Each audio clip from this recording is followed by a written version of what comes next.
All right, welcome to Underground Catholicism.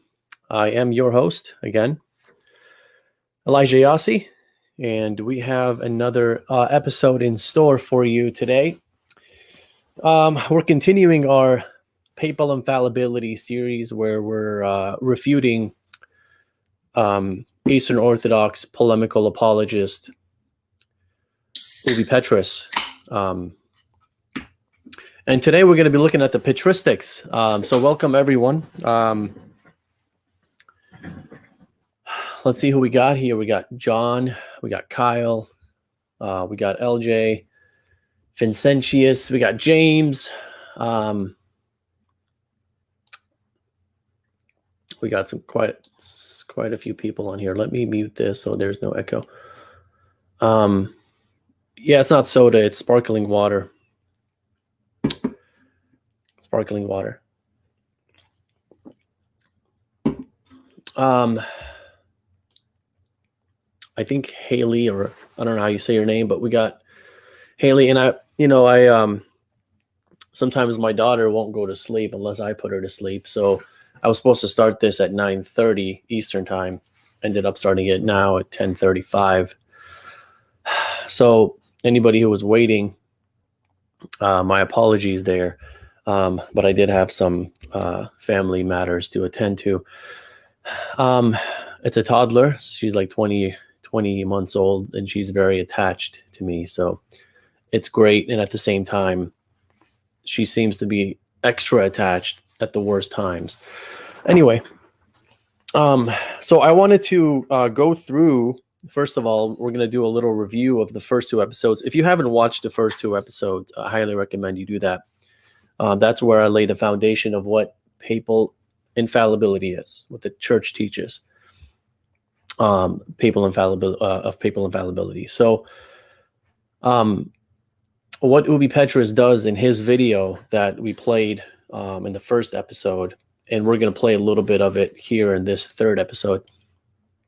What he does is he builds up this idea that papal infallibility is about the Pope standing up in front of the whole church and without consultation, without anything, decreeing something, and everyone just says, yes, amen, we believe and confess.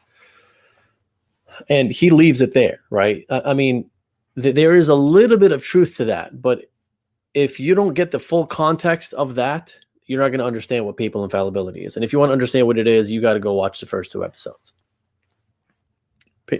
Petrus is an Eastern Orthodox, so he doesn't understand Catholic teaching, and so he's not an expert on Catholic teaching. And you can say, well, what makes you an expert on Catholic teaching? Well, as anybody who watched the first two episodes, nothing I said was my opinion. Everything I was saying, I was backing up with the Relatio of Gasser. I was backing up with theologians, with bishops, with popes. I was quoting left and right? Whereas Petrus is mostly just narrating. It's not really his voice, but it's his content. He's narrating what he thinks papal infallibility is, and he's completely off. He gets it wrong. And let me just say this: it's something that most Catholics probably get wrong as well. I don't know about most, but a lot of Catholics get wrong. It's just something that we don't teach today, the proper way of understanding it, and it's because, as I mentioned in the last episodes, it's this idea of ultramontanism that took over and gave the wrong interpretation and impression of what Vatican I taught. And so here I am. I'm trying to clarify that. I'm trying to balance out this power of the papacy to help you understand. Look, it's not just Pope, and we forget all the bishops. It's always a working together between Pope and bishops. So let me go ahead and start with a review here of the last episodes. What papal infallibility is, and as we mentioned in our third, kind of like an offshoot question that I had was about ecumenical councils. Like, if we have a pope, why do we need ecumenical councils? That's a question that would be asked. So, and to me, it's a ridiculous question. If you're claiming to be an expert on Catholic teaching, and if you're not claiming to be an expert on Catholic teachings, then don't teach about Catholic teaching. But if you're claiming to be an expert, you should know the answer to that question already. It's, let's be honest, a stupid question. And they say there's no such thing as a stupid question. Well, that one is, because, and again, it's a stupid question for somebody who claims to know what the Catholic Church teaches on this topic. But if you don't know what the Catholic Church teaches, or if you're not, well versed on this, it's not a stupid question to you. It should be a fair question. But for someone like Ubi, who makes videos on Catholic Church, what the Catholic Church teaches, that's a stupid question. So what papal infallibility is where the Pope decrees something and binds the whole church to that thing. And when he does that, and it falls under the category of faith and morals, or faith or morals, then it's infallible, right? And we believe it's infallible because if it wasn't infallible, Christ would have impeded the Pope from making it. The Holy Spirit would have impeded the Pope from making it. So the fact that the Pope was able to decree it, he was successful in decreeing it, it means that it's an infallible teaching, right? So anything that the Pope decrees officially, ex cathedra, binds the whole church, faith and morals, faith or morals, that's infallible. We all have to abide by it and believe it.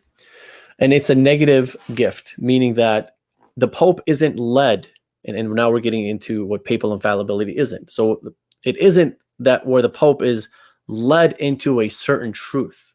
If a question arises in the church, it's not like just because there's a question in the church, now God's going to give the Pope a revelation in his mind and saying, hey, look, Mr. Pope, since there's a question in the church, I'm going to give you a revelation. No, we don't believe that. That's literally revelation. We don't believe that there's revelation today. That ended in when the last book of the Bible was written, the book of Revelation. That's when revelation ended, right? So there's no more revelation. All we have now is what is called the deposit of faith. And if you look at it, it's like a treasure box, not literally, but just imagine a treasure box of the teachings of the faith. In that treasure box, that's what the apostles and Christ handed down. And now the popes have that responsibility of making sure those teachings are guarded, right? So that they cannot add to those teachings and they cannot take away from those teachings. So every time they want to decree something, they have to go to that deposit of faith and look at what the church has always taught. And the way they do that is by consulting the bishops, by looking at scripture, by looking at tradition, the fathers, the doctors, the theologians of the day.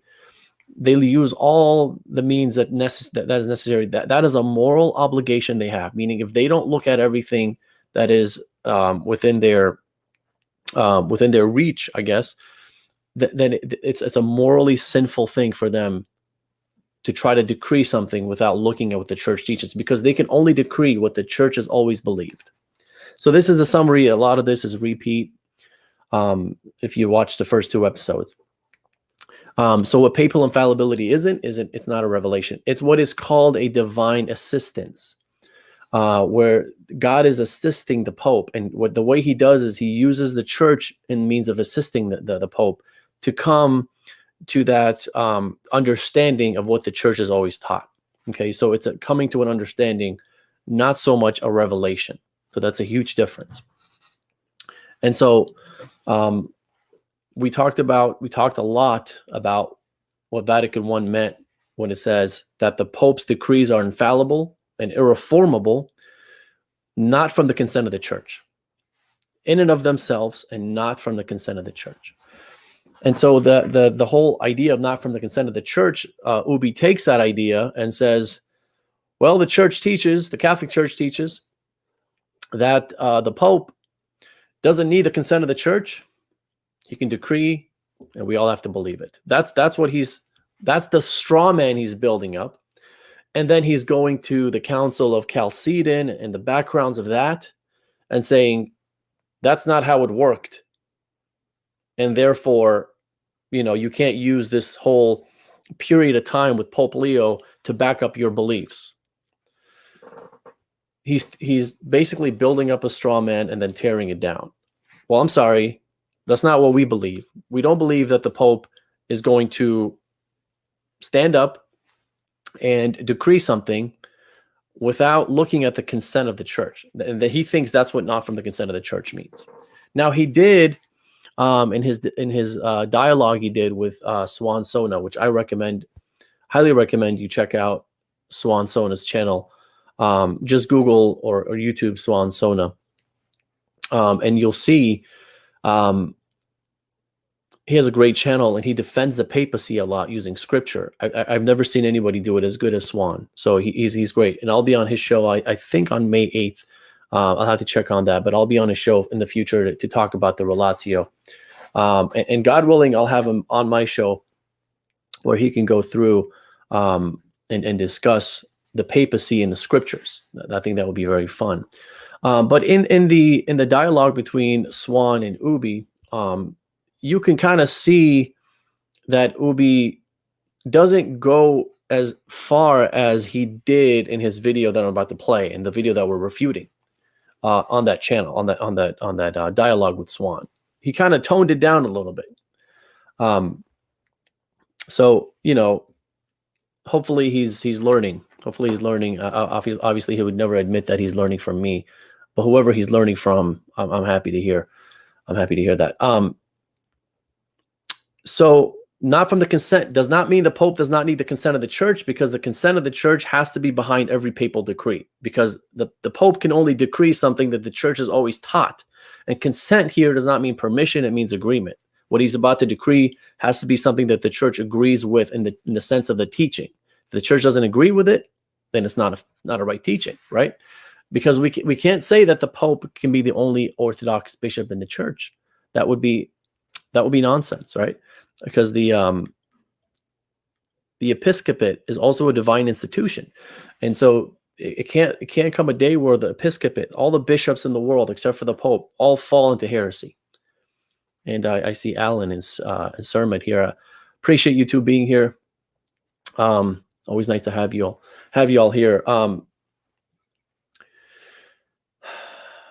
And so what it means when the church says not from the consent of the church, when Vatican I says that, it means that the consent of the church does not make it infallible or irreformable. It's Christ's stamp of approval. It's because Christ promised to Peter this gift of infallibility, and we'll look at Leo, and he teaches that, because he gave that to the Pope. The Pope is the only one who has this gift of infallibility when he speaks. That means the Bishop of San Diego, the Bishop of Detroit, or the Bishop of Los Angeles, they don't have this authority to stand up and speak for the church, right? Only the Pope has that. That's where the distinction is. That's where the power of the Pope lies. That's where the power of the Pope is, right? That's what it is. And so when we say not from the consent of the church, all we're saying is that it's not the consent of the church that makes it infallible. However, the consent of the church is still something that must be behind papal decrees. And that's why he has a moral obligation of seeking the consent before he goes. And I don't want to get into this because that's what I did for 5 hours in the first two videos. And then I showed that papal infallibility, ordinarily speaking, and for the most part, is the head and members working together. It's not the Pope speaking alone. Well, it is the Pope speaking alone because he's decreeing alone, but he's decreeing what the church believes. And so he has to go to the church. That's where the head and members the whole thing of head and members works. Now, there could come a time where the Pope has two camps, right, that he's looking at. There's camp A and camp B, and he has to make a decision which one's the right camp. And he looks at both sides. And this has happened many times in history, even in the first millennium, right? We're going to look at a case today where that's happened. And he chooses which one is the orthodox by looking at what the scriptures teach, by looking at what the fathers teach, by going into, by holding a synod, a Roman synod, by anything that he can to get the right information about this teaching. And then he acts with that information, whether that information is scripture, with tradition, the bishops that he's meeting with, and also the bishops that are in contention with each other, because now he's looking at both sides. And he's acting with those bishops that he's agreeing with. He's not acting alone, right? And it's always important to know that the Pope does not isolate himself and decree something, right? He always decrees in uniformity with the bishops. You know, I'm not saying all the bishops or the majority. It doesn't have to be the majority, right? And so that's why the Vatican I did not want to include in the documents of decrees that the Pope has to go consult the bishops. Because if that's the case, I see somebody saying swan song. Yeah, intellectual conservatism.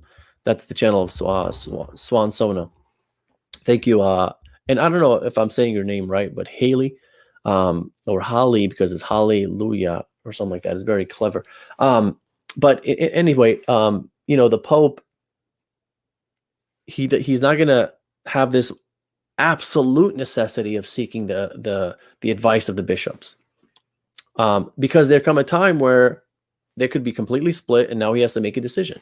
And that, like I said, that's happened in the first and second millennium, mostly in the first millennium. And then we have Swiss bishop's letter, and I want to read that letter again today. I read that. I don't know if I read that on the first or the second episode. I can't remember, but I do want to read it today because it is. I want you to keep this in mind, because this is a very important letter. As we go through today's episode, I want you to keep this letter in mind, in the back of your minds. You'll see that the way I'm interpreting Vatican I is in this letter. And we say, well, who cares about these Swiss bishops? Maybe they're heretics. Well, here's the thing. As you saw in the first or second episode, I can't remember where, I mentioned how this letter is now a magisterial document. The Pope Pius IX, that was at Vatican I, that was the one that confirmed the decrees of Vatican I, the very Pope himself, he approved this letter and said, you know what? Your interpretation is so on point. Everything is so on point. I'm going to make this a magisterial document. So it's very important. So I'm going to read it right now. It says, the definition of the council, say the Swiss bishops, has not in any respect brought about separation between the head and the members of the teaching body in the church, which is what Ubi wants you to think it did, right? Going on. After the council, as before, the popes will exercise their office as doctors and chief pastors in the church, without forgetting that the bishops are appointed with them by the Holy Spirit, and according to the constitution of the church, as successors of the apostles, in order that in concert with the Pope and in subordination to the successor of the Prince of the Apostles, they may govern the church of God, as the popes did before the council. So now after it will, they continue to strengthen their brethren, the bishops, in the faith. So also in the government of the church, and get this is very important, because this is what I've been preaching. Never will they undertake anything which concerns the universal church without taking the counsel and advice of the bishops, as they did before the council. So now also afterwards will the Pope summon councils, ask the advice of the bishops scattered over the world, use every means in their power to obtain full understanding respecting the deposit of the faith which has been confided to the church. It will be according to this only, an immutable rule of faith, that they will decide, as if in a court of supreme and last instance, and infallibly for the universal church, all questions which can possibly arise on matters of faith or morals.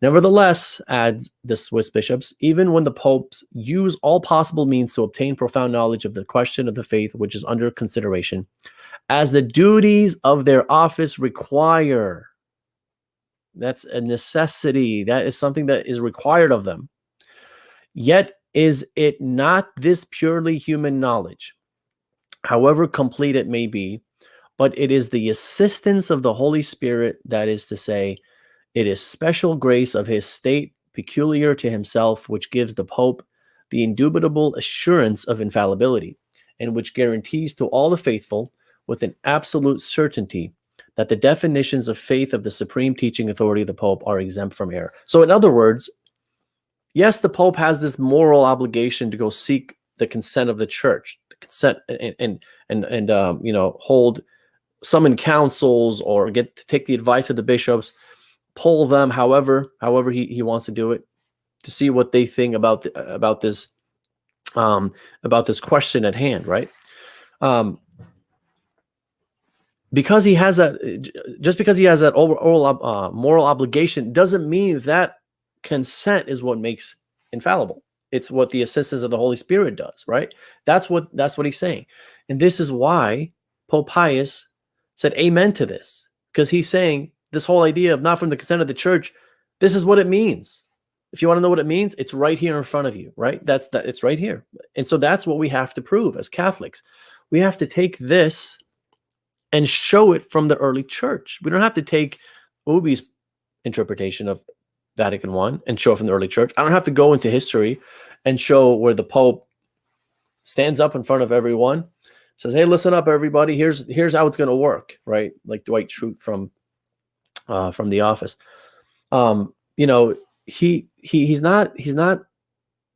That's not what he's going to do. That's not what we should expect, and that's not what the mind of the Vatican I fathers was when they were decreeing.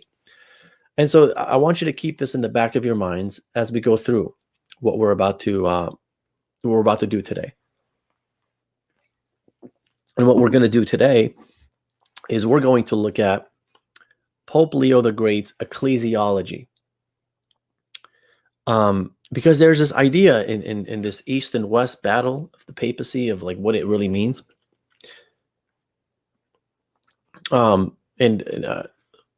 William Albrecht is here. I appreciate you being here, William. Everyone, check out William Albrecht's YouTube channel if you haven't already. He has incredible stuff. This guy posts like 3 hours of videos like almost every day. I don't know how he does it.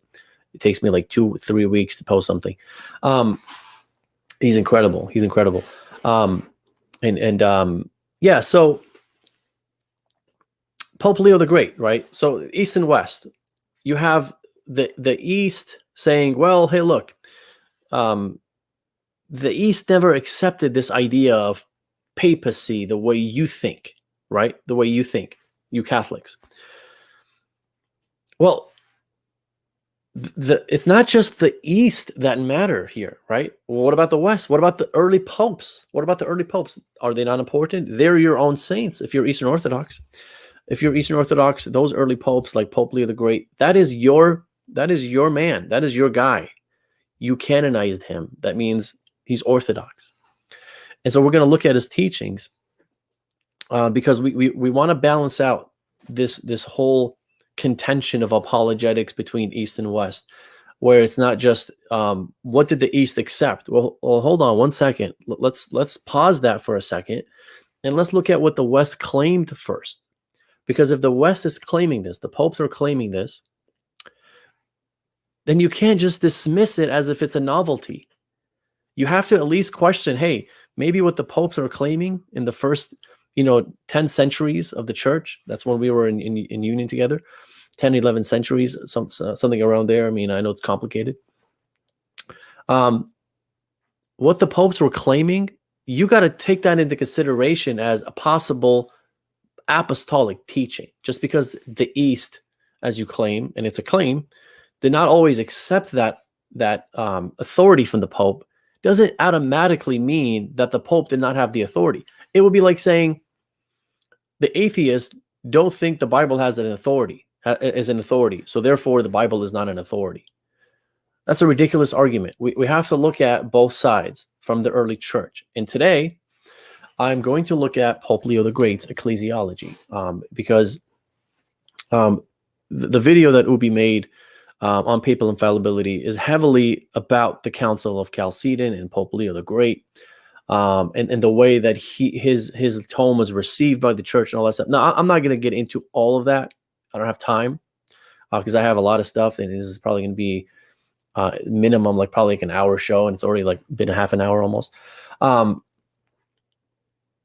going to do my best to just show you the ecclesiology of Pope Leo, because here's what that's going to do.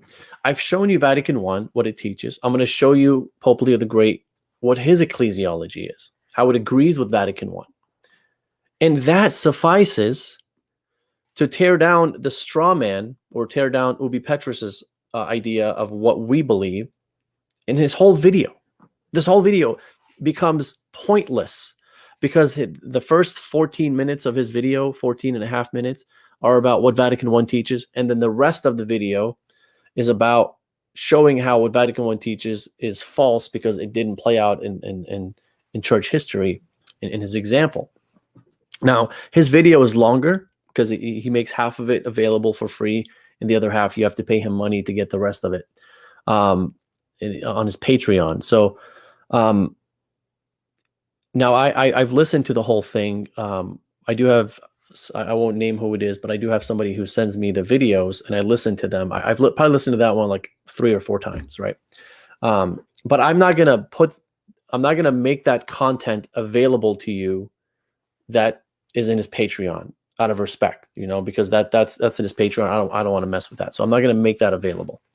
And I don't need to. Honestly, like, it doesn't even need to be here, because this is gonna suffice to refute the video that he has on his Patreon that continues the video that he has on his YouTube. Anyway, I'm babbling. I'm talking too much. First, what I want to do is I want to show you, or I want you to hear an excerpt of his video, because that's what we're going to be talking about today. So let me know. I'm going to play a little bit. I always do this because I always get it wrong as far as what you can hear or not. Let me know if y'all can hear this. Actually, hold on. Let me do this before. I want to make sure something is... Let me stop sharing real quick, and let me share again, because I think I have to turn the audio on. All right, share screen, screen 2, share audio, share. Okay, that should work. So I'm going to play it, and if you can't hear it, let me know and I'll stop it. Taking all of this into consideration, one must ask themselves if this is reflected in the history of the tome. In 448 AD, a famous and aged archimandrite in Constantinople named Eutyches was brought before the patriarch, Saint Flavian, to answer the charge that he believed Christ was not consubstantial with humanity, but was purely divine.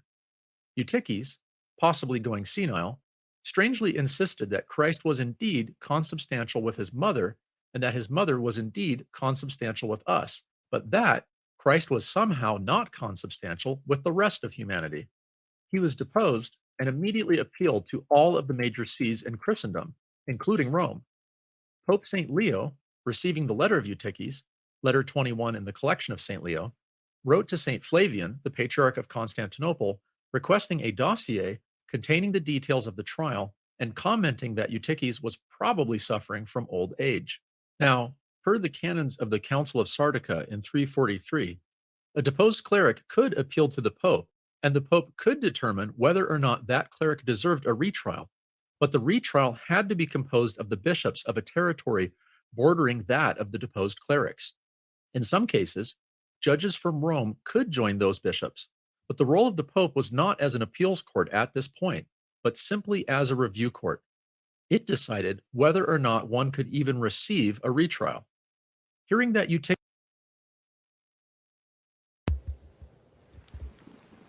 All right. Looks like you guys heard that, so I finally got it right.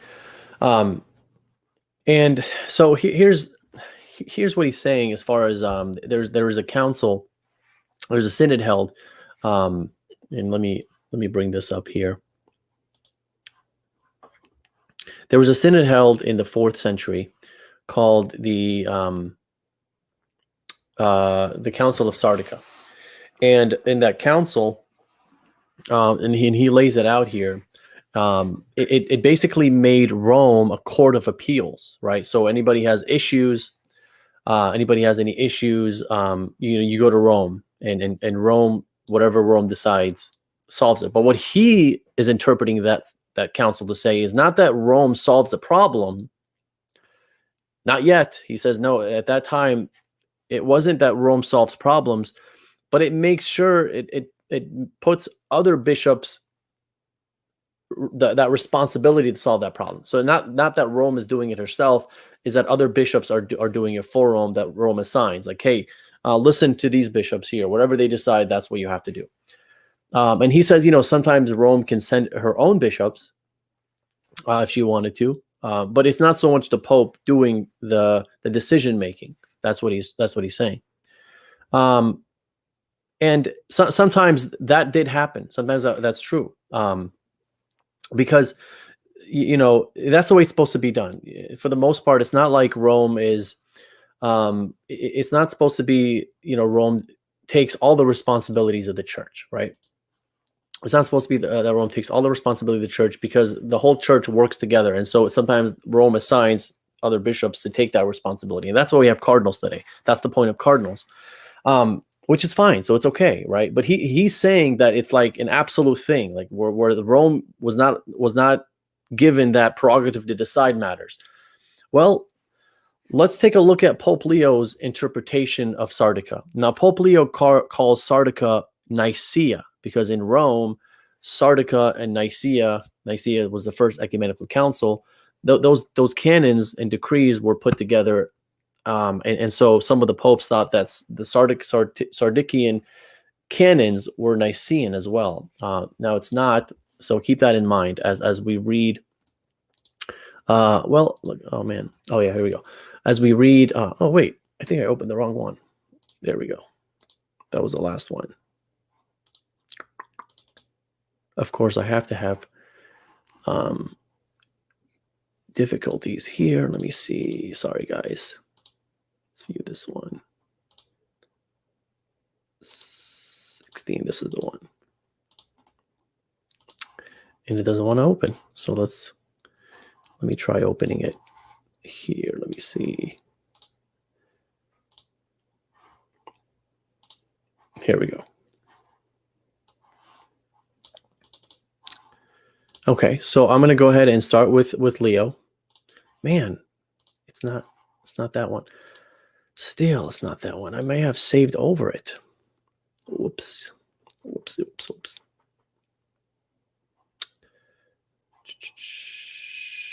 Here we go. Here it is. Sorry about that. Okay, so Pope Leo the Great, Epistle 44. Let's take a look. Let's take a look what he thinks. He says, and because this mystery is now being impiously opposed by a few ignorant persons, all the churches of our parts and all the priests entreat your clemency with groans and tears, seeing that our delegates faithfully protested, and Bishop Flavian gave them an appeal in writing to order a general synod to be held in Italy, which shall either dismiss or appease all disputes in such a way that there be nothing any longer either doubtful in the faith or divided in love. And to it, of course, the bishops of the eastern provinces must come, and if any of them were overcome by threats and injury and deviated from the path of truth, they may be fully restored by health-giving measures. And they themselves, whose case is harder, if they acquiesce in wiser counsels, may not fall from the unity of the church. Now, here's the key. This is what I want you to see. This is Pope Leo the Great's interpretation of the Sardican canon that Ubi just read to you. And he's trying to tell you that it's not that Rome will make the decision. Okay. Here's Leo. He says, and how necessary this request, because he's receiving an appeal, right? He's receiving an appeal in this case between Flavian and Eutychus, right? Flavian and Eutychus, where this whole contention is about, how many natures does Christ have? Is Christ God and man and all that stuff, right? All that fun stuff. And so they're appealing to the Pope, Flavian and Eutychus. They're appealing to the Pope. And he says, and how necessary this request is after the lodging of an appeal is witnessed by the canonical decrees passed at Nicaea by the bishops of the whole world, which are added below. Show favor to the Catholics after your own and your parents' custom. Give us such liberty to defend the Catholic faith as no violence, no fear of the world, while your reverent clemency is safe, shall be able to take away. For it is the cause not only of the church, but of your kingdom and prosperity that we plead, that you may enjoy the peaceful sway of your provinces. So look, the this whole idea of Flavian and Eutychus both appealing to the Pope. Now, Eutychus was under the see of Constantinople, and Flavian was the patriarch of Constantinople. And so Flavian holds a synod in Constantinople where he excommunicates Eutychus for his teaching, for basically saying that Christ has one nature, and his idea of one nature is a heresy, right? So he excommunicates him, and he has the authority to do that. But now Eutychus has the right to appeal to the Pope. But they both appeal to the Pope because now there's two sides here that are attacking each other. And so who makes the decision here? Who makes the decision? Did Pope Leo say, "Oh, I don't have any authority to do this"? No, he goes to the Sardigian canons and says, because of those canons that Leo read to you, I have the authority to decide. And he decides. He writes a tome. It's called the Tome of Leo, where he decides which side was right, and he sides with Flavian of Constantinople, and the whole tome is against Eutychus, right? And so that right there basically is a hammer on Ubi Petrus's interpretation of Sardican. Now it's a question of, hey, who are we going to believe here? And you know, this is something that Eric Ibarra sent me today, so he brought this to my attention, which I appreciate. This Epistle 44, which I think is a huge blow to Ubi's stance here. But who are we going to believe? We're going to believe Pope Leo the Great, who was a saint in our church and also in Eastern Orthodox Church, or are we going to believe Ubi Petrus? That's the question you want to ask yourself when you're looking at his videos. Let's go on here, because there's more stuff that I can show you that show what I'm saying here. But give me 1 second here. Let me just make sure I have that stuff. Let me see as y'all can see what I did, what we have in store today. Anyway, I just wanted to find something. Okay, so Pope Leo, Epistle 14. But if in that which you believed necessary to be discussed and settled with the brethren, their opinion differs from your own wishes, let all be referred to us, with the minutes of your proceedings attested, that all ambiguities may be removed, and what is pleasing to God decided. This is an idea of if you can't settle the matter on your own, then they come to us and we'll decide what the right teaching is or what the right thing to do is, right? So here it is again. This is Pope Leo saying, I'll decide. Come to me. He's not saying, come to me and I'll tell you who to go to. Who are we going to believe? Anyway, continuing on. For to this end we direct all our desires and pains, that what conduces to our harmonious unity and to the protection of discipline may be marred by no dissension and neglected by no slothfulness. Therefore, dearly beloved brother, you and those are brethren who are offended at your extravagant conduct, though the matter of complaint is not the same with all, we exhort and warn not to disturb by any wrangling what has been rightfully ordained and wisely settled. The connection of the whole body makes all alike healthy, all alike beautiful, and this connection requires the unanimity indeed of the whole body, but it especially demands harmony among the priests. And here's the key. He says, and though they have a common dignity, talking about the bishops, and though they have a common dignity, yet they have not uniform rank, inasmuch as even among the blessed apostles, now we're going to the apostles, notwithstanding the similarity of their honorable estate, there was a certain distinction of power.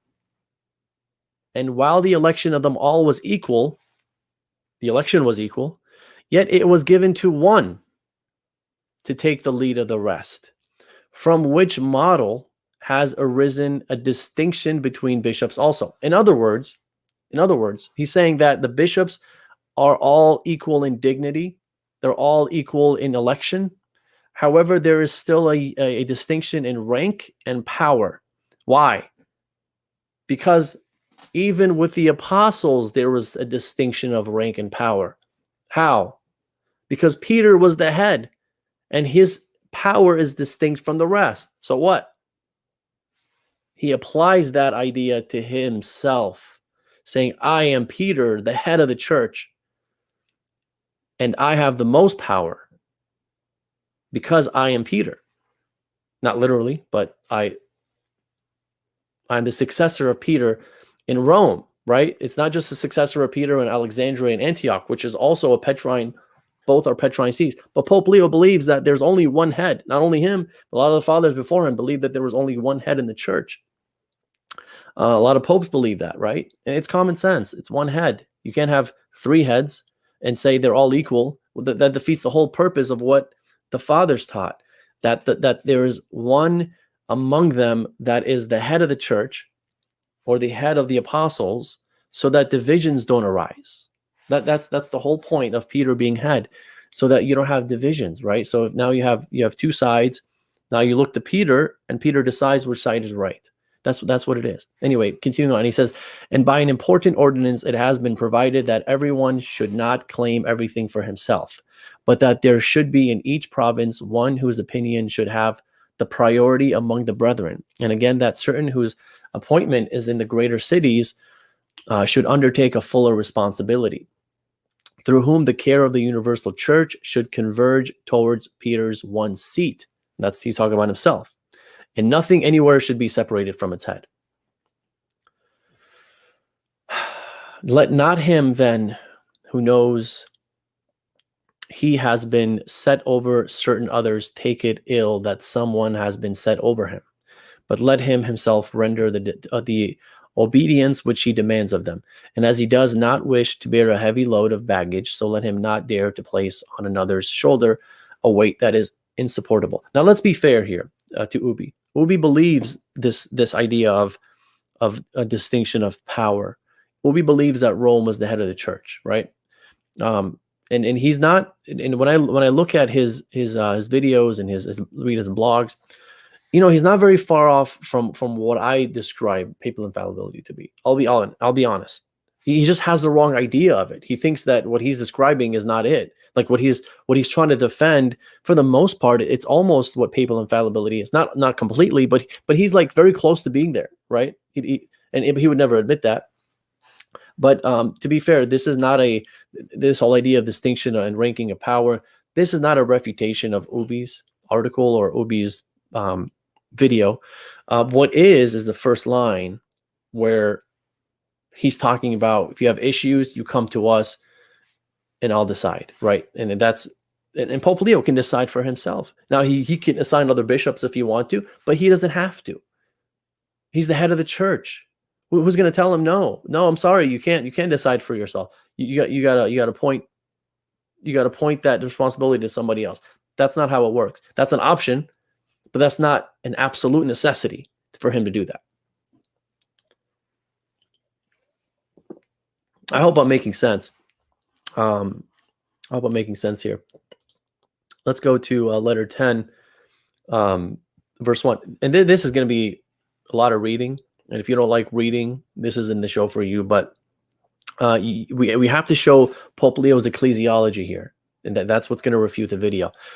He says, and this is Pope Leo, our Lord Jesus Christ, Savior of mankind, instituted the observance of the divine religion, which he wished by the grace of God to shed its brightness upon all nations and all peoples in such a way that the truth, which before was confined to the announcements of the law and the prophets, might through the apostles' trumpet blast go out for the salvation of all men, as it is written, their sound has gone out into every land, and their words into the ends of the world.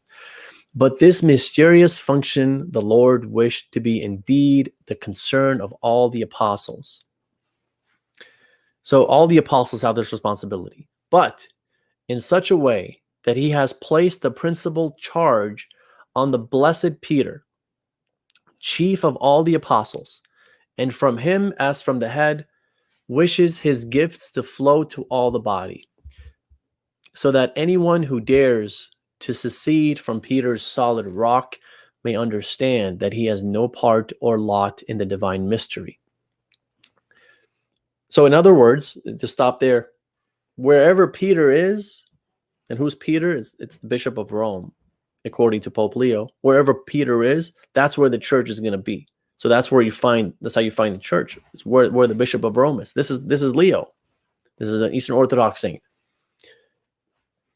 For he wished him who had been received into partnership in his undivided unity to be named what he himself was, rock. When he said, "You are Peter, and upon this rock I will build my church," that the building of the eternal temple by the wondrous gift of God's grace might rest on Peter's solid rock, strengthening his church so surely that neither could human rashness assail it, nor the gates of hell prevail against it.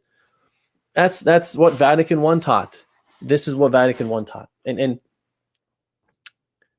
Pope Leo was applying the authority and the prerogatives of Peter to himself.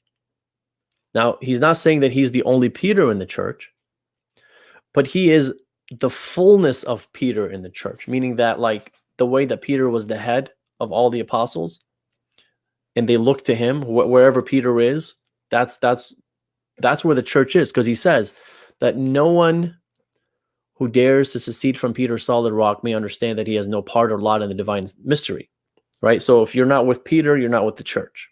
So you got to find where that Peter is. And there are some Eastern Orthodox out there who believe that this whole idea that I'm describing was transferred from Rome to Constantinople, and now Constantinople enjoys these prerogatives. Well, I'm going to show you from Leo himself later on how he thinks that is a preposterous idea. There's no transference of this see. It's eternal and permanent. This idea of the Bishop of Rome being the successor of Peter as the head of the church. It's not something that humans can just decide for themselves. Say, hey, look, we don't like this Peter guy being in Rome, so we're gonna just kind of move him here to Constantinople because we like this church better. This see is a lot better for us, so we're gonna say this guy's Peter.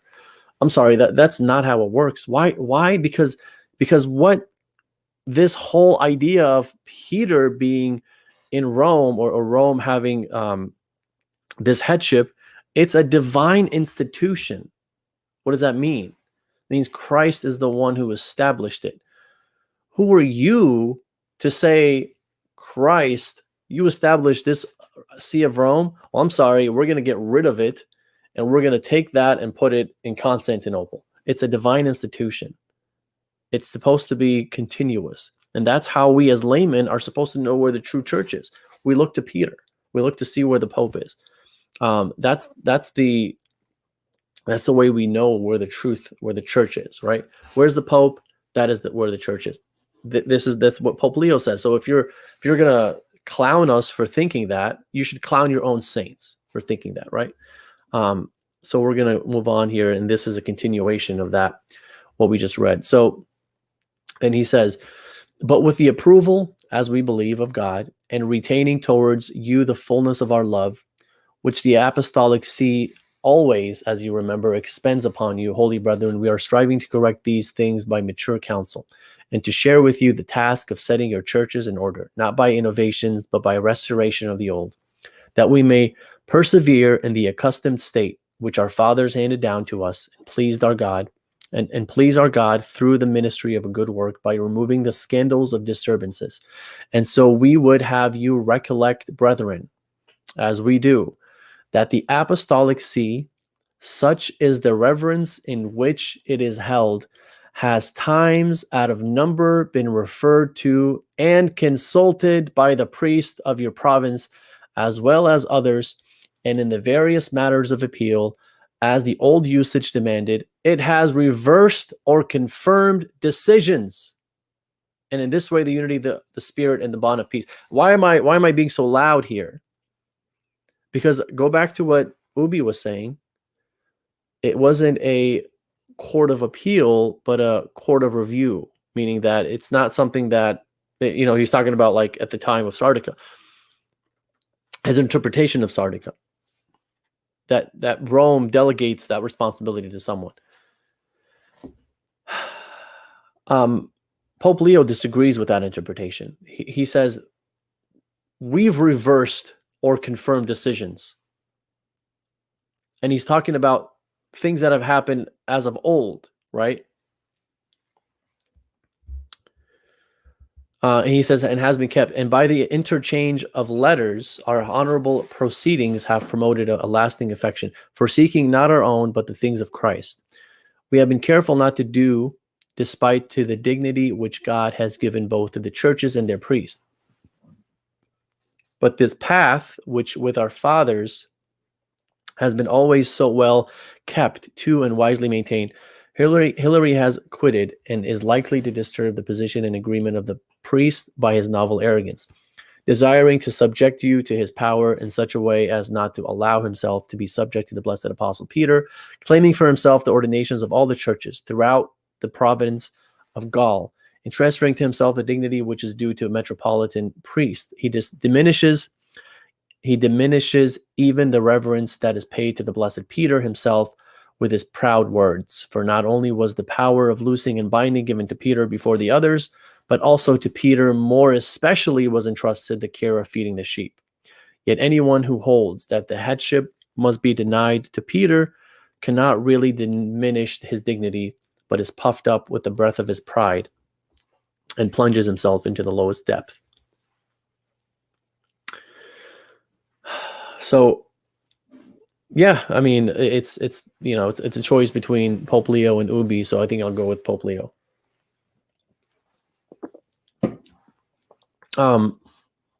Let's go ahead and continue.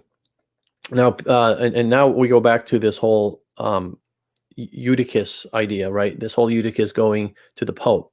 Now, not first, but Eutychus also writes to Peter Chrysologus, who's a saint in both of our churches. And he appeals to him. And Peter writes back to Eutychus and says, he advises Eutychus to attend obediently to whatever is written from the most blessed Pope of the city of Rome, and Pope Leo, that's who it was, because blessed Peter, who both lives and presides in his own see, gives to those who seek it the truth of the faith. And we're accused of this idea of the Peter syndrome, where we go to Peter to prove the papacy. Well, Peter Chrysologus is going to Peter to prove the papacy, right? To show that the See of Rome has authority. He goes to Peter, right? Because he says that Peter lives and presides in his own see. Who's his own see? The Bishop of Rome, right? The Bishop of Rome. And I got this from the Primitive Church in the See of Peter, which is a good book by Luke Revington. It is a great book if you want papal apologetics. Now, if I can just comment, there is no perfect papal apologetic book out there. And what I'm looking forward to is Eric's book, because Eric's book is going to be, I get the sense that it's going to bring all these papal apologetic books from the past, put them all into one volume or one book, and sharpen them using like more, modern scholars and kind of updating them, and that's basically what I'll just leave it there. So I'm really looking forward to Eric Ibarra's book. That's going to come out sometime in the future. Moving on, Pope Leo. This is an epistle that is going to be found in Pope Leo's epistle records, number 26, but it is an epistle written from Flavian to Pope Leo. And this is something, actually, you know what? This reminds me. This is something that Ubi quotes from. So I want to go ahead and play that. I'm going to go ahead and play that for y'all because, yeah, I'm just going to go ahead and play it. Hold on one second. Let me find it first. Yeah, it's going to come up soon. Okay. It's going to come up soon. So let me mute. Eutyches was writing to Rome, and assuming Eutyches would listen to Leo if he would not listen to the patriarch himself, St. Flavian asked St. Leo to write a document explicating the doctrine under discussion, and Leo obliged. Letters 22, 23, 24, and 26 in the collection of St. Leo detail this further. St. Flavian writes, quote, "Therefore, most holy Father, being stirred by all that he has ventured, and by what has been done, and is being done against us and the most holy Church, use your accustomed promptitude as becomes the priesthood, and in defending the commonwealth and peace of the holy churches, consent by your own letter to endorse the resolution that has been canonically passed against him, and to confirm the faith of our most religious and Christ-loving emperor. For the matter only requires your weight and support, which through your wisdom will at once bring about general peace and quietness. For thus both the heresy which has arisen and the disorder it has excited will easily be appeased by God's assistance through a letter from you, and the rumored synod will also be prevented, and so the most holy churches throughout the world need not be disturbed." End quote. So St. Flavian is not looking for a dogmatic decree, but, in his own words, a confirmation, an endorsement, and the weight and support of Leo. But the situation quickly boiled over. Okay. I hope you all heard that, because I was, if not, I was just sitting there in silence.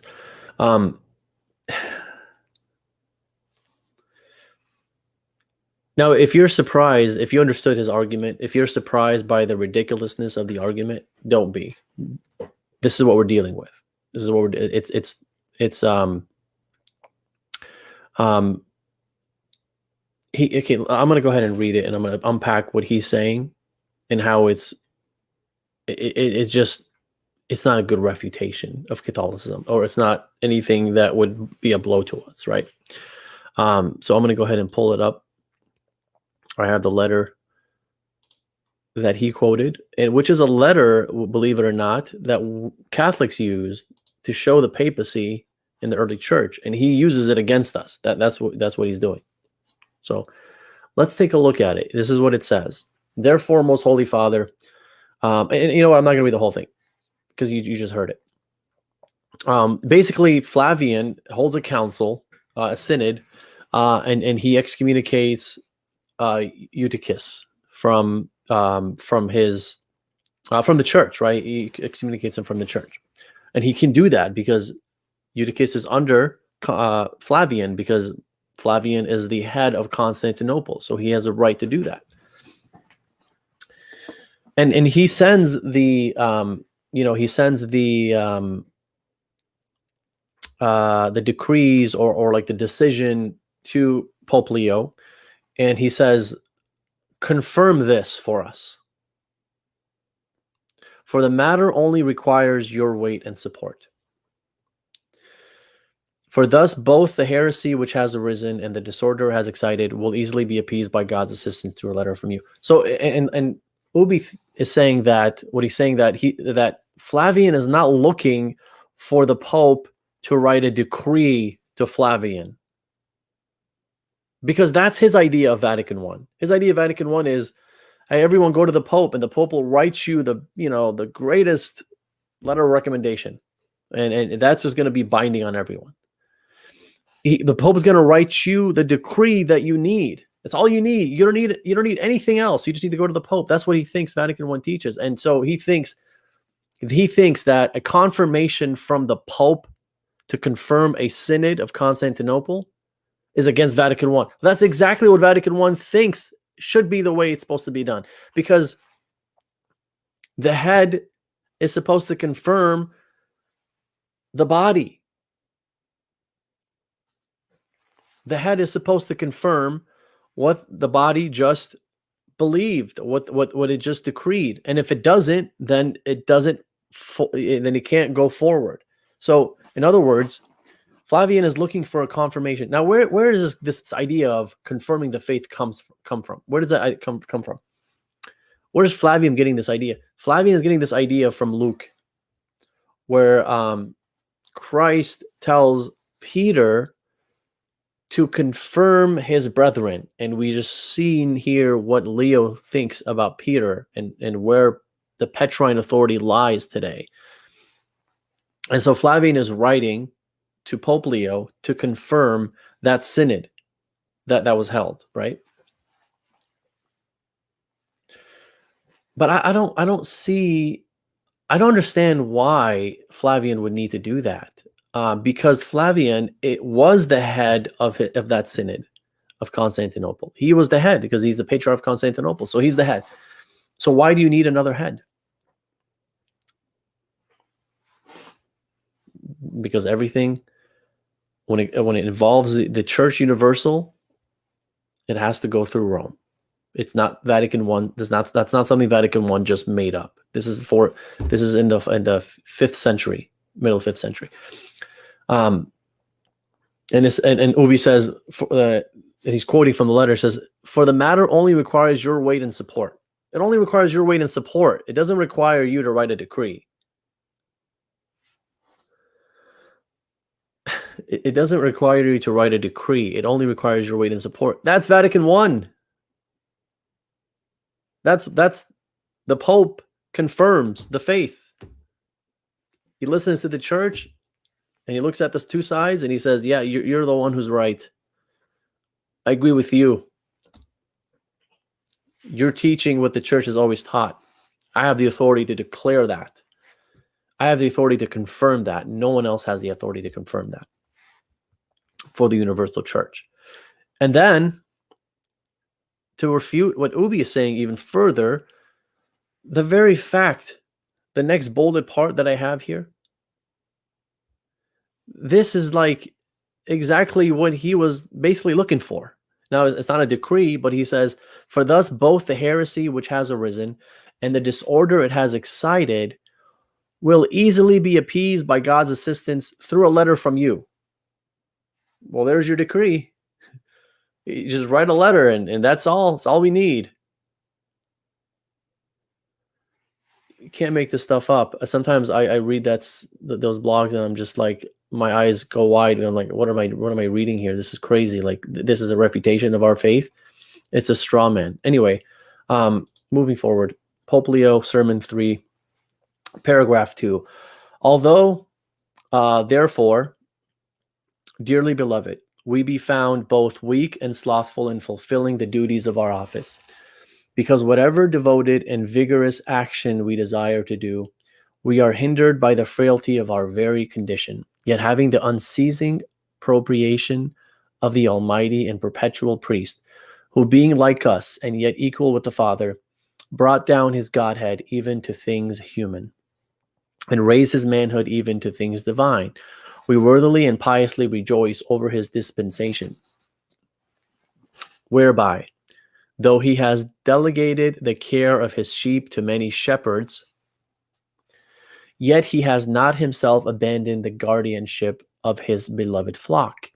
And from his overruling and eternal protection we have received the support of the apostles' aid, and also which assuredly does not cease from its operation, and the strength of the foundation on which the whole superstructure of the church is reared is not weakened by the weight of the temple that rests upon it. So he's basically saying here, just to summarize, that that the church is protected, and that there's this guardianship of all the apostles, right? It's talking about all the apostles here. Where their authority is now lying in the bishops, right? The bishops of the church. And so they protect the flock and they lead the flock to the truth as a whole. For this, let me see here, where did I leave off? For the solidity of that faith, which was praised in the chief of the apostles, is perpetual. And as that remains, which Peter believed in Christ, so that remains which Christ instituted in Peter. For when, as has been read in the gospel lesson, the Lord had asked the disciples whom they believed him to be amid the various opinions that were held, and the blessed Peter had had replied, saying, "You are the Christ, Son of the living God." Of the Lord says, "Blessed are you, Simon Bar-Jonah, because flesh and blood has not revealed unto you my Father which is in heaven. And I say to you that you are Peter, and upon this rock I will build my church, and the gates of heaven, Hades will not prevail against you. And I will give unto you the keys of the kingdom of heaven." We've all read that a million times, right? He's saying that for the solidity of that faith, which was praised in the chief of the apostles. Who's the chief of the apostles? That's Peter. Is perpetual. It's perpetual, right? It's ongoing. It's never ending. It's not going to fall. And he's and with Leo's ecclesiology, whenever you read Leo saying something about Peter in the context of authority in the church, amongst his apostles, amongst the apostles, I should say, he's applying that to himself, right? He's applying that to himself. Continuing on, he says, "The dispensation of truth thereby abides, and the blessed Peter, persevering in the strength of the rock which he has received, has not abandoned the helm of the church which he undertook. For he was ordained before the rest in such a way that from his being called the rock, from his being pronounced the foundation, from his being constituted the doorkeeper of the kingdom of heaven, from his being set as the umpire to bind and to loose, whose judgments shall retain their validity in heaven. From all these mystical titles, we might know the nature of his association with Christ." So in other words, Peter has all these prerogatives. So what? Let's see what he says. "And still today, he more fully and effectually performs what is entrusted to him and carries out every part of his duty and charges in him and with him, through whom he has been glorified. And so if anything is rightly done and rightly decreed by us, if anything is won from the mercy of God by our daily supplications, it is of his work and merits, whose power lives and whose authority prevails in his see." Vatican I. That's Vatican I. That's what we believe. Because Peter has all these prerogatives, those prerogatives are now in the see of Peter, which is Rome, as the headship of the universal church, the head of the universal church. He says, "For this dearly beloved was gained by that confession, was inspired in the apostles' heart by God and the Father, by God the Father, transcended all the uncertainty of human opinions, and was endued with the firmness of a rock, which no assaults could shake." Infallibility. "For throughout the church, Peter daily says, you are the Christ of the living God. And every tongue which confesses the Lord accepts the instruction his voice conveys. This faith conquers the devil and breaks the bonds of his prisoners." Excuse me. "It uproots us from this earth and plants us in heaven, and the gates of Hades cannot prevail against it. For with such solidity is it endued by God that the depravity of heretics cannot mar it, nor the unbelief of the heathen overcome it."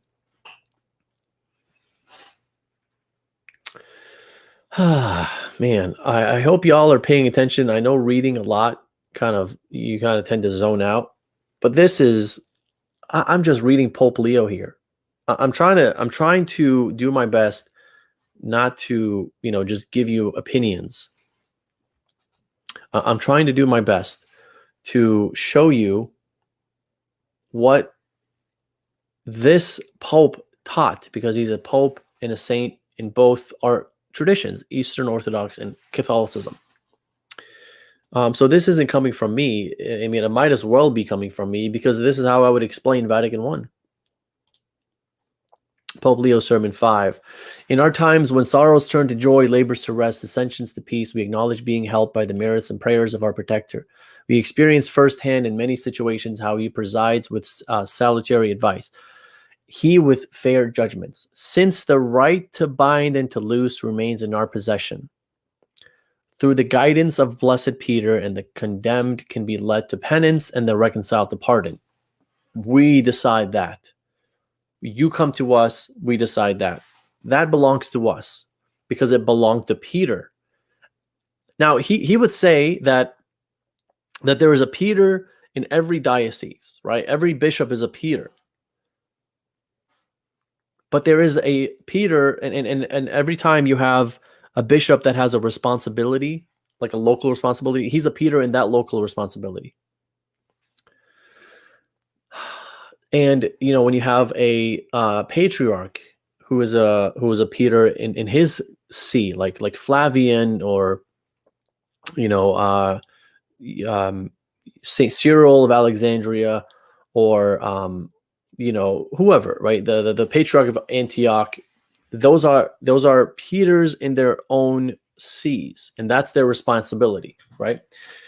But then you have, and so logically you would have to say that if Rome is the head of the church, and that's what Leo is teaching, because Peter is, so their responsibility is now the whole church universal. And not only that, but their see is divinely instituted, so it's not something that you can move somewhere else. Moving on, and this is from the same sermon. He says, every single pastor guides his flock with a special responsibility, knowing that he will have to render an account for the sheep entrusted to him. We, on the other hand, and he's talking about, himself and the popes, have a joint responsibility with all of them. No one's ministry falls outside the scope of our work. I mean, today it seems like the East want this idea of Rome, you do your own thing, you leave us alone, we'll do our own thing, and that's the idea that we want to unite with. No, I'm sorry, that's not your own saints' teaching. No one's ministry falls outside the scope of our work. We, on the other hand, have a joint responsibility with all of them. Pope Leo, letter 120. This one I want you to pay attention to, because what I was teaching in the first two episodes is idea of headed members, right? And so this letter was written by Pope Leo after the Council of Chalcedon. The Council of Chalcedon is what Obi Petrus uses to refute Catholicism, this idea of papal infallibility, saying, it doesn't teach papal infallibility because the bishops in the council had to read the letter of Leo and judge it and then say, okay, yeah, we agree with it. And so therefore, that's not papal infallibility, because with papal infallibility, the Pope decrees and everyone bows down. That's what he thinks, right? But as I showed you, papal infallibility is the Pope getting the opinion of the bishops, their advice, and then decreeing, right? So they're working together.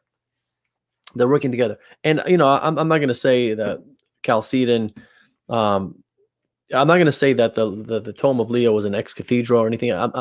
Whether I believe that or not, that's irrelevant. What's relevant is that the tome is infallible, and Leo believed it was infallible. And Ubi would say, well, yeah, Leo believed it was infallible, but what bishop writes a letter and doesn't think it has no errors? The ones that appeal to the Pope. They appeal to him and say, hey, here's my case. You judge me. You tell me, is that infallible or not? You tell me if there's any errors in my case. Those are the ones that would say that. So I think that's a ridiculous argument to make, to say that, yeah, Leo believed his letter was infallible, but every bishop or patriarch that writes on the faith, letter about some dogma of the church, he believes that there's no error contained in it. That's not true. That's not true. You have Saint Cyril and Nestorius appealing to the Pope. You have Eutychus and Flavian appealing to the Pope. If they believe that they can write a letter that would be no error, they would have just done that.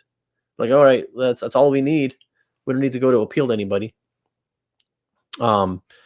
So pay attention to this, and you guys already see the highlighted part. But he says, on the return of our brothers and fellow priests, whom the see of the blessed Peter sent to the Holy Council, we ascertained, beloved, the victory you and we together had won by assistance from on high over the blasphemy of Nestorius, as well as over the madness of Eutychus. Wherever we make our boast in the Lord, singing with the prophet, our help is in the name of the Lord, who has made heaven and earth, who has suffered us to sustain no harm in the person of our brethren, but has corroborated by the irrevocable assent of the whole brotherhood what he had already laid down through our ministry, to show that what had been first formulated by the foremost see of Christendom, that's the see of Rome, and then received by the judgment of the whole Christian world, had truly proceeded from himself, it's Christ, that in this too the members may be at one with the head.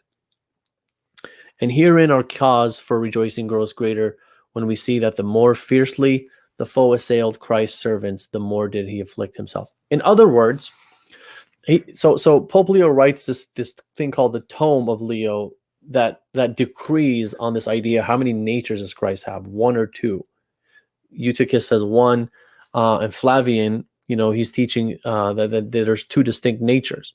And so Pope Leo sides with Flavian against Eutychus, right? And so that's what he means when he says, that tome that he wrote, that decree is authoritative. He says what had been first formulated by the foremost see of Christendom. So that's the tome. And he says, and then the received by the judgment of the whole Christian world, had truly proceeded from himself, that in this too the members may be at one with the head. That's what I've been preaching here, showing you what Vatican I. You go back to the Swiss bishops letter, you read that again, and you tell me the difference between that and what this is saying. That's a challenge to anyone. You tell me the difference. What is the difference? It's the head and members working together. You need both. We're not saying that the Pope is all you need, because the members, the bishops, they represent the present preaching of the magisterium. So yes, their opinions count for something. It's not just, it's not just bowing down to the Pope and confirming the Pope. They're actually true judges of the faith. Now, and you can say that in ecumenical council, the bishops are the judges of the faith. That's what Vatican I says, right? So if they're judges of the faith in an ecumenical council, then here we are in an ecumenical council. They're the judges of the faith. There's no problem here. So I as a Catholic, can say there's no issue here. And I can leave it there, right? I can just leave it there. I can just say there's no issue here because they are judges of the faith, and they voted on the Tome of Leo because they had that authority to do so. But I'm not going to go as far as saying, and let me just say this, because I have to be careful with how I word this. Sometimes things play out in a certain way, right? But we have to step back and look at the bigger picture. The bigger picture is that the head and members acted together. But it's not so much where it's the members judging the head's contents. And had they said, you know what, we disagree with Pope Leo, they would have won out. No, that's not how it works. You need the head to consent to something in order for you to have a decree. You can't have it without the head. The head must consent. That's the Pope. So their judgment wasn't to say, let's see if we need this guy's contents or not. And if not, then we'll throw it away and we'll make our own. That's not how it works. Providentially, the way it worked out is that they agreed with the Pope, because that's the way it was supposed to be. They agreed with the Pope because providentially, the Pope wrote something that was infallible. They read it and they agreed with it, because Christ leads both the head and the body to the truth. So if he's leading Pope Leo to this truth, he's going to lead the members to accept that teaching that Pope Leo taught, right? Now, that doesn't take away from their authority. On the contrary, it shows that because Christ is leading them to that truth, he's leading that with like we said, divine assistance. It's not a revelation. It's a divine assistance. He leads the bishop to the same conclusion and truth that the Pope makes. And so now you have head and members working together. And so that's the significance of that letter. And I don't think I'm going to read this, but if you want to read it yourself, you can pause the video. And if you're listening in the future, you can pause this and read it. But that would be the last thing there. So what do we go here? We're at an hour and 19 minutes. So that's a good place. That's a good place to stop stop all this stuff here. So we can go ahead, and if you have any questions, please feel free to ask. but I'm going to summarize here as you guys have questions. I'm going to summarize here. Vatican I taught that the Pope seeks the mind of the church and decrees, right? It's not the Pope isolating himself, decrees, and then the church accepts everything he says. That's not typically how it works.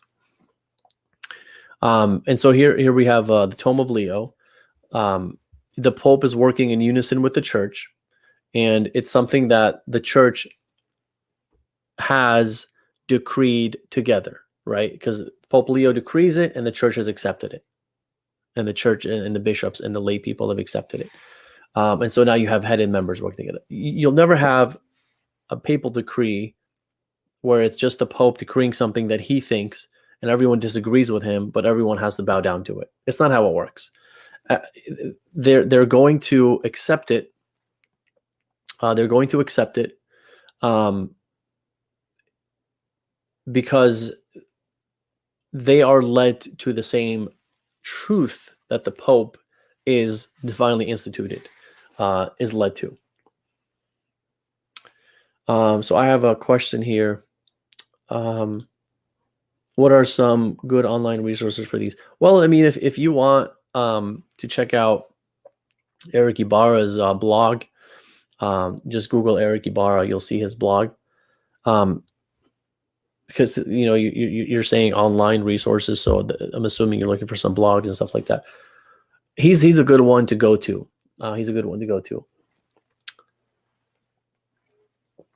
And he has things that you can read that would take you weeks and months to finish. So he has so many things on his blog. But his book is coming out sometime in the future. We don't know when. He doesn't even know when. So yeah, I mean that's what I would recommend, is getting that book whenever it comes out. Somebody's asking where can I find the fifth sermon of Leo. I generally can't find the source. I'll get you the on the comment section. I'll give you the source of where you can find it. But I don't think it's something. I don't think it's in New Advent, and I don't think it's online. It's probably something where you would have to buy the book. But I got the excerpts from, I think, Upon This Rock from Steve Ray, and it's not the full quote, so that's all I had. But if you want, I can get you the full quote, and I can get you the source of where it is if you were looking for it. I did have other stuff I wanted to read from Theodoret, but I'm not going to do that today because I'm doing more episodes on this in the future. So I'll save that for later. And the next episode, I'm going to be going into, as of right now, that's what I'm planning on doing. I'm going to be going into the actual Council of Chalcedon, and the acts of the council, how what the conversation was at the council, and the back and forth, and it's kind of cool to see what these Roman legates believed about themselves. Like, these guys were like almost arrogant, like, nothing can be done without us saying it's going to be done. They were very authoritative because they had a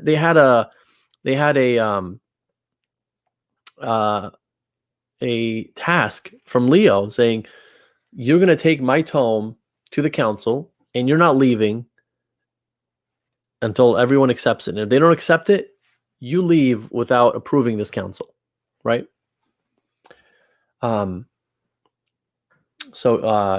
Thomas is asking, which Theodoret died a heretic? Yeah, that's the Theodoret at Chalcedon. And I don't really care what his Christology is. I'm talking about his ecclesiology, because he's appealing to the Pope. And the way he appeals to him, it's so explicit in all the prerogatives he lays on Rome. And no one batted an eye. No one said, "Oh, I hate him." This is ridiculous. We don't believe any of this. And it's not something that you can believe that he just himself made up, right? He did not just himself make up. It's coming from somewhere. And as Leo would say, I see. That's a good one. It's coming from somewhere. He's not just making it up that, hey, we appeal to Rome. Obviously not. I mean, we just read all these passages here. Any other questions? Any other questions?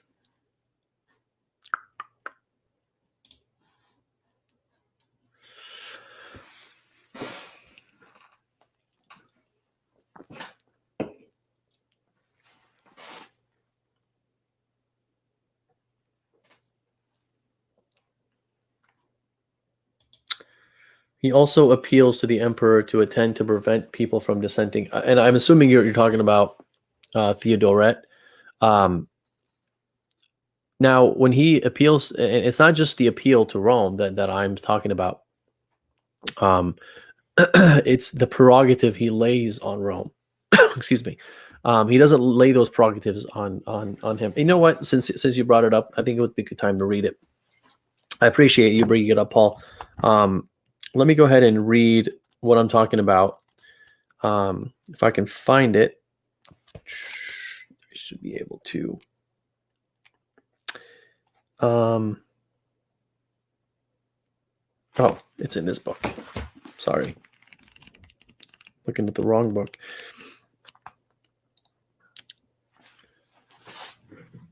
Yeah, and this is you're right, Thomas. This is against Eastern Orthodoxy. And again, I'm not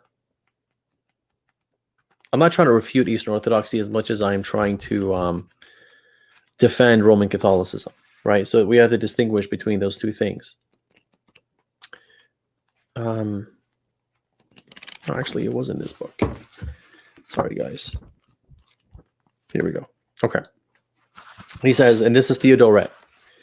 He's writing to Pope. He's appealing to him. So this is not how he appeals. This is not how he appeals to the emperor. But I appreciate the question, Paul, because this gives me an opportunity to read this, to show the Eastern Orthodox, because that is something that the East would say. He doesn't just appeal to Rome. It's not the appeal itself; it's what he says, and what he says. He says, "I therefore beseech your holiness to persuade the most holy and blessed Archbishop Leo to use his apostolic power, and to order me to hasten to your council, for that most holy throne has a sovereignty over the churches throughout the universe on many grounds." And this is Theodoret.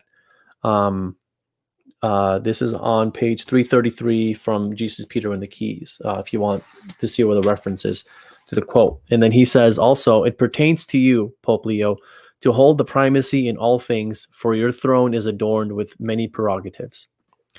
And then he says, "If Paul, the herald of the truth, the trumpet of the Holy Ghost, hastened to the great Peter to convey from him the solution to those at Antioch who were at issue about living under the law, how much more do we, poor and humble, run to the apostolic throne to receive from you healing for the wounds of the churches? For it pertains to you to have the primacy in all things, for your throne is adorned with many prerogatives."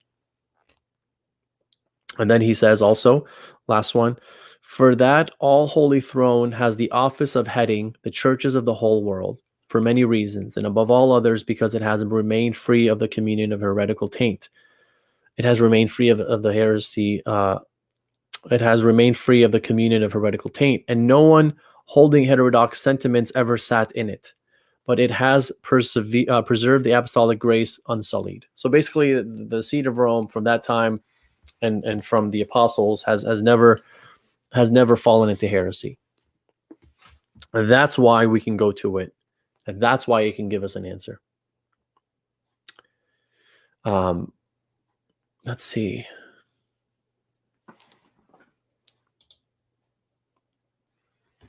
Are you aware of the Syriac fathers speaking of Peter as new Moses thought? Yeah, I am. And this is something Subdeacon Daniel Kakish has shown me just recently, I think about a week ago or so. And it's really interesting, and it's in their liturgy. It's in their liturgy to say that actually I don't know if it's in liturgy or just in their prayers it's in there somewhere in their liturgical practices, prayers, liturgy, whatever. It's interesting to me, and here's why I would say that. There's something that's missed, and I'm not going to be able to recall where it is in Scripture, and maybe somebody can tell me if they can find it. But there's this whole idea that in the Old Testament, God sets up these groups, right? These groups where it's like you have, I don't know how many hundreds of leaders, where they're responsible. Each leader is responsible for a number of people, right? And then you have Moses, who's responsible for all of them. And if these leaders have issues amongst themselves, they're supposed to deal with it amongst themselves. But if they can't deal with it amongst themselves, if it's too big of a matter, then those matters get taken to Moses. And to me, that's like basically what the papacy is, right? It's a structure. And so when it says the new Moses, I kind of wonder if they have that in mind, not so much for the papacy, but for the structure of the church, the ecclesiology of the church. I know they didn't, connect that to Rome. But I wonder if they connected that to that structure. And I don't know where exactly that passage is, but maybe somebody knows. Let me see. Let me see here. If I missed anything else, I'm going to scroll up.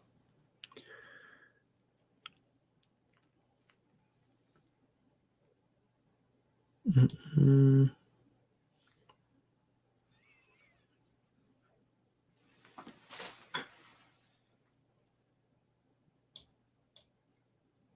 I appreciate the kind words, Paul.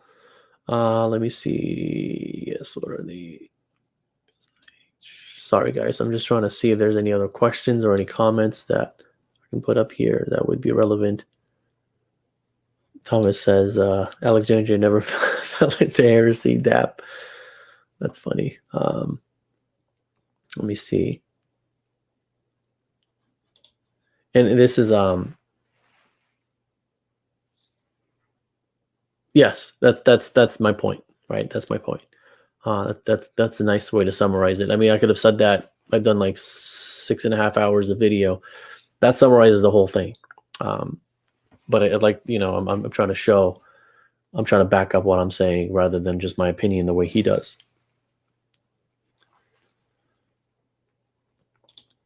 Nice. Hope to see how EOs respond to this. I personally think Theodora is being nice to gain their favor. It does show. So it's funny you say EOs respond to this, because Ubi said that he will only respond to me if my first video gets 3,800 views. But to me, I don't know what there is to respond to, because I'm talking to Catholics. I'm not trying to convert Eastern Orthodox, but if you want to respond to me, go ahead. I mean, by all means. Now I can understand why you would respond to this third video that I made because this is more of going into the Patristics and saying that the fathers agree with our ecclesiology, and obviously I'm implying that they didn't agree with the Eastern Orthodox ecclesiology. So by all means, if there's anything to refute, I think it'll be the third video. But he can do whatever he wants. But I'm not talking to Eastern Orthodox in these videos. I'm talking to Catholics.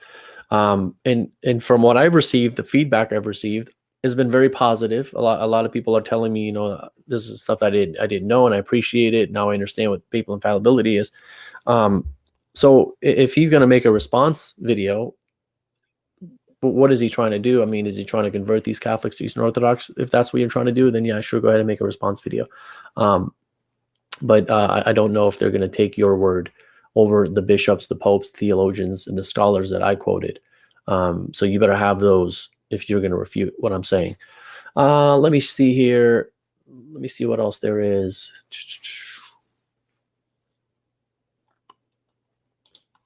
John Colarafi, I always appreciate you being here. If you can tell us what does the word hegemonia mean? I'd be interested in knowing that.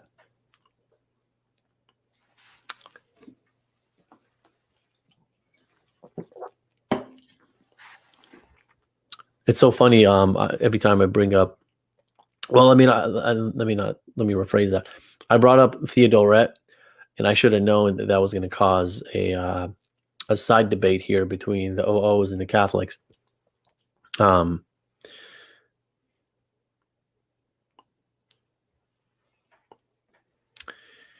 Yeah, let's see. Oh, Supreme. Okay, Supreme. Thanks, Thomas. So Rome has supreme over the churches. Yeah, I think that was one of the things I read. If I'm not mistaken, if I'm mistaken, then my apologies. And I did have another quote from Leo, which is kind of short, and I want to read that from Leo. He says, "From the whole world, only one, Peter, is chosen to preside over the calling of all nations, and over all the others, apostles, and over all the other apostles, and over the fathers of the church. Thus, although among the people of God there are many priests and many pastors, it is really Peter who rules them all, of whom too it is Christ who is their chief ruler." This is Pope Leo. This is Pope Leo, right? He's saying that there's only one ruler. It's not all equal rulers. And I know that would agree with that, right? But now the question is, what does that ruling, that power, what does that power mean? What does that consist of, right? And so that's what we have to unpack. And I think Leo believes it means basically what Vatican I taught. So if you want to ask me, hey, do you believe that the early church in the first millennium believed in Vatican I? I'd say yes, they did. Now there was a development of that, of course. There's a development of that, right? And I believe that there was a development of the papacy. But the core essentials of it, that, and here's the core essential here, that the Peter was set apart so that divisions do not arise. You find that in Jerome, you find that in Augustine, and you find that in Cyprian, you'll find that in slipping my mind. Anyway, a lot of the fathers, right, and especially the Western fathers, will say that, and we'll look at that in the future. We'll look at the papacy from other fathers in the future. They say that Peter was set out so that divisions do not arise.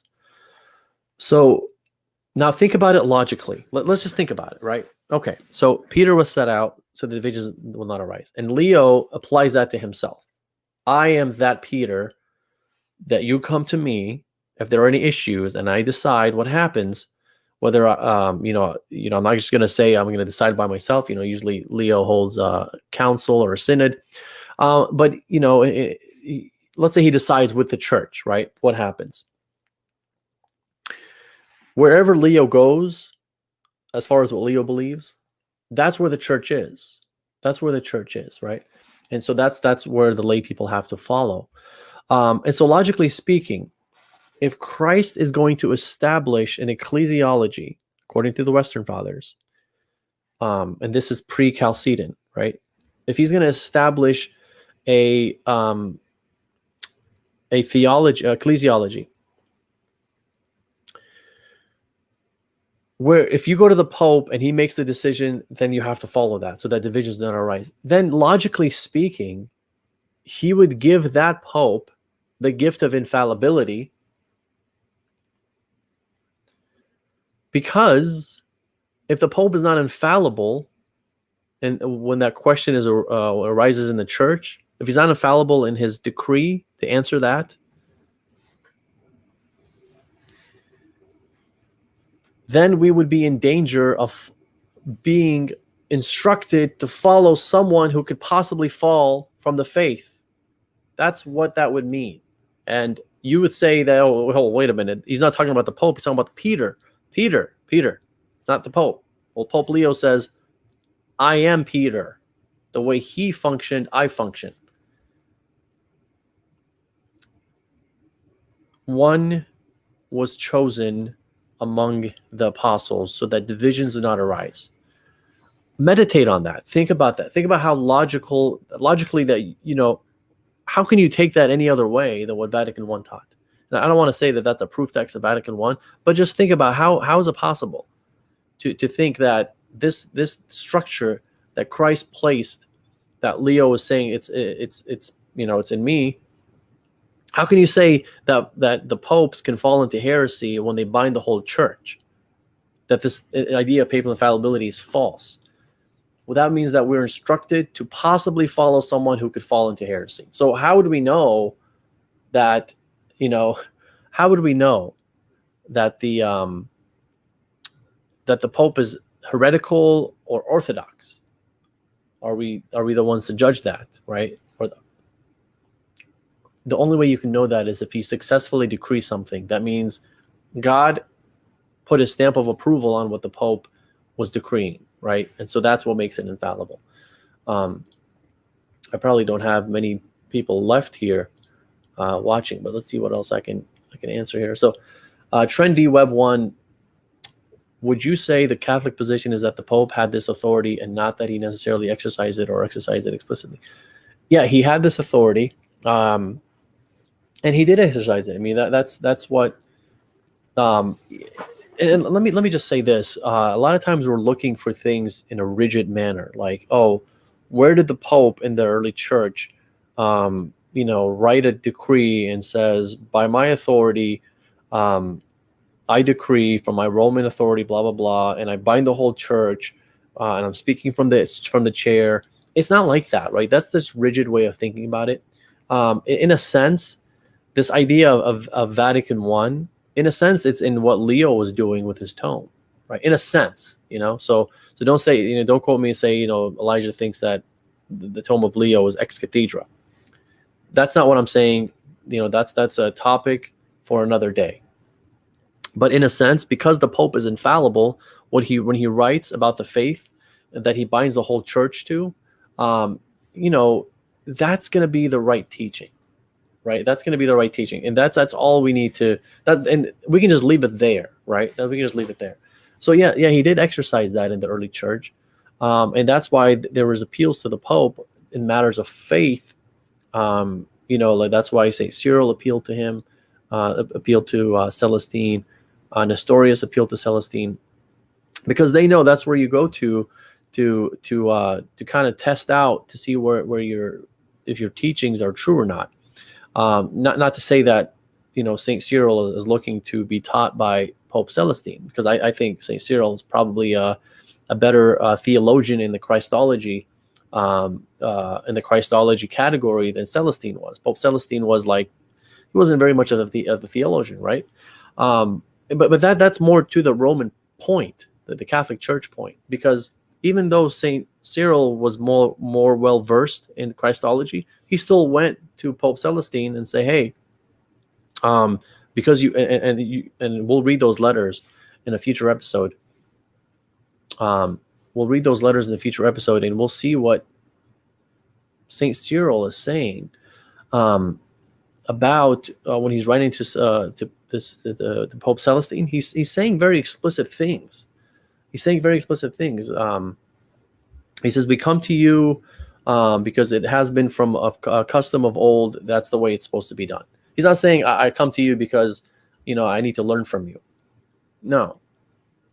But again, that's more to the Catholic point, because he's going to him anyway, even though he probably knows better about this topic, right? And we'll look at that in the future.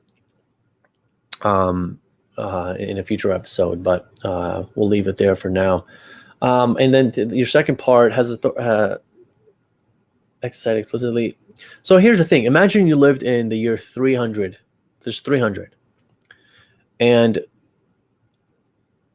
there was no ecumenical councils at that time yet. 325 was the first one, Nicaea one.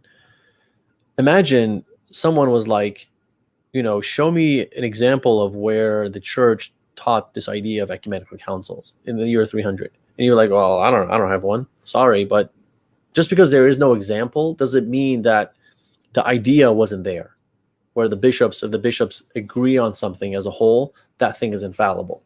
The idea was always there, even though it wasn't put into practice yet until 325. Now, there were other synods that were held in the Church, but never a universal one.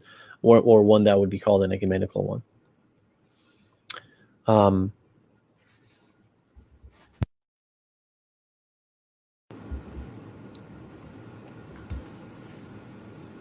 This is I'm going to put this up because I think it's funny. I want to name my boys Athanasius. That's my brother's son's name.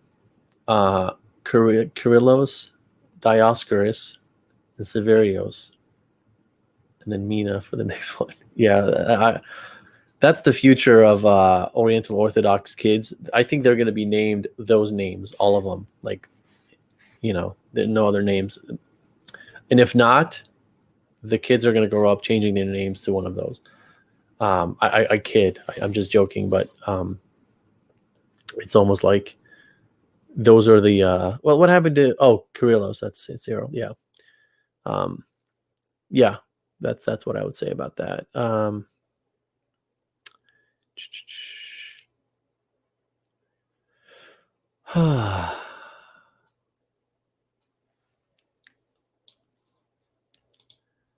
The definition of Nestorianism was changed from diaphostatism to explicit diaporapism. All right, this is getting too complicated for me, even by honor. Okay. I agree. I definitely agree with this. And by the way, John, I heard that you have the Syriac Fathers works about the papacy. Now, I'm very skeptical when someone says that they have, and I'm not saying that I'm skeptical of what you're saying, because I what I'm saying is I'd like to be proven wrong, right? So, but I'm skeptical just to say that there are any works out there where the pre-Chalcedon Syriac Fathers mention the Petrine See being in Rome, right? But if you could prove me wrong there, if you have any references or sources, because everything I've seen has been very suspect. Has been very forgery is what it would be. But if you could prove that to me, I'd appreciate that, because that would be huge for the Catholic side. Now, I would also say, and I said that in my last episode about ecumenical councils and papal infallibility, is that the Syriac Fathers pre-Chalcedon also don't attribute the Petrine See to any other see, not just Rome. They don't say it's in Alexandria. They don't say it's in Antioch, right? They just talk about Peter's authority. So I don't know if maybe I'll contact you, John, on the comments. I'll give you my email. If you can point me to that direction, I'd really appreciate it. And then this here, you would like the works of Chaldean Patriarch Joseph II. Yeah, I mean, if you have anything, I'm always looking to read some new stuff.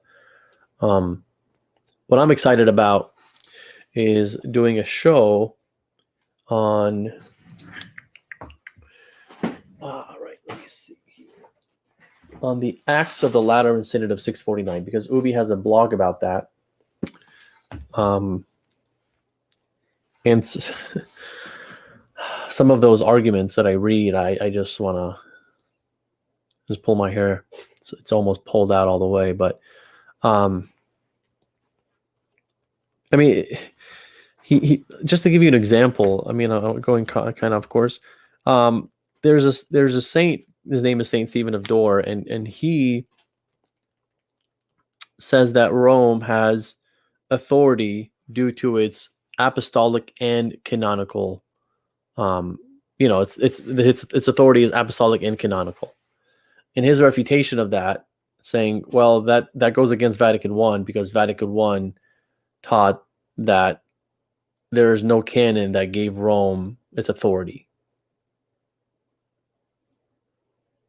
That's literally his argument. So yeah, I'm not even kidding. It's probably one of the most ridiculous argument I've ever heard. I mean, it just refutes itself. All I got to do is say it to you. You can hear it and laugh, or be like, "What is that? Is that really what he's saying?" That's what he's saying. That's what he's saying. He's so stuck on this idea of Vatican I. His whole idea of it is so off. He's confused, and he's trying to refute Catholicism with his confusion. And thanks, John. I appreciate that. Yeah, Obi Petrus will not get away with that. We'll refute him on Lateran Council. Yeah, that would be great if you can. Oh, is that what you're doing, John? 649. Is that what you're gonna be making a video on? Because I'd be really interested in seeing that as well. And also, John, are you going to be making more besides that one? About against Ubi Petrus? I know I'm talking to John here as he's in the comment section. Let's see what else we got here. It doesn't look like there's anything else. I'm just at this point just babbling. So it's a good time to end the show. We're at hour and 50. So thanks everybody. I appreciate it, John. Thanks to everybody for watching. Don't forget to subscribe. Don't forget to like the video, share it, and it's very important that you comment on the under the comment section here. The more you comment, the more this video gets out, and we want this video out since I'm doing this for Catholics, but I invite all Eastern Orthodox, all Oriental Orthodox, all Protestants. I always love when I see other people on here that are of other faiths. You know, and I don't like to talk bad about other faiths. So you'll never hear me say anything negative about other people's faiths. That's not what I do. That's not what I'm about. But I appreciate you watching. Please hit the notification bell too, so that way you know when my videos are coming up. And don't forget to comment as many comments as you want. And if Thomas and John, you guys want to have a little debate under my comment section, that would be really good for views, because I'm really trying to get this out there. I'm trying to teach people what the papacy is. I've always wanted to do this for about a decade and a half. So finally being able to do that. So God bless everyone, and everybody have a good night.